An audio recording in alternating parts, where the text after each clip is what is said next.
In the autumn of 1914, in a narrow brick house on the outskirts of London, lived Thomas Whittaker, his wife Eleanor, and their 2 children. Thomas worked at the railway yard. His days were filled with the hiss of steam engines and the clang of iron. His hands were rough, but his voice was always gentle when he came home. "Run to me, soldiers," he would laugh, opening his arms as little George and his younger sister, Lily, rushed toward him. Eleanor would stand by the doorway, smiling softly, wiping flour from her hands. It was a simple life. A good life. Until the war came. Posters appeared on every street corner. "Your country needs you." Men lined up, proud, hopeful, unaware. Thomas tried to ignore it at first. But the pressure grew. Neighbors enlisting, friends leaving, whispers of duty. One evening, he sat quietly at the table. "I have to go," he said. Eleanor froze. For a moment, the ticking clock was the only sound in the room. "You don't have to," she whispered. He looked at his children, asleep by the fire. "I do." The morning he left, a thin fog covered the streets. At the station, soldiers laughed too loudly, as if pretending fear didn't exist. Eleanor stood close to Thomas, holding his hand tighter than ever before. "Come back to us," she said. "I will," he replied, forcing a smile. He bent down, kissing George's head, then Lily's tiny hands. "Look after Mum," he told George. The train pulled away, and just like that, he was gone. At first, letters came regularly. From somewhere near the Somme River, he wrote about muddy boots and cold nights. "The trenches are deep, the rain never stops, but I think of home every day." Eleanor read each letter aloud to the children, her voice steady, even when her hands trembled. George would listen carefully, trying to imagine his father as a hero. Lily would simply smile, whispering, "When is Daddy coming home?" Then came July 1916. The Battle of the Somme began.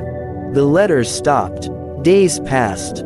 Then weeks. Eleanor still placed a small red poppy on the windowsill every morning, a quiet symbol of hope, long before it became a national remembrance. She would stand there, staring down the street, as if willing the postman to appear. George stopped asking questions, but Lily still did.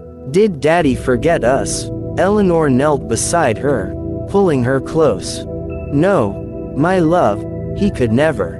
One gray afternoon, a knock came at the door. 2 men stood outside, uniforms, hats in hand. Eleanor's breath caught. She didn't need them to speak. But they did anyway. "Mrs. Whittaker, we regret to inform you." The rest faded into silence. Thomas had fallen during the first days of the Somme. No body returned, no final goodbye. That night, the house felt unbearably quiet. George sat by the fire, staring into nothing. Lily clutched her father's old cap, refusing to let go. Eleanor stood by the window, the poppy still resting there. Her hand trembled, but she did not remove it. Weeks later, a final letter arrived. It was worn, delayed, written days before Thomas died. Eleanor opened it slowly.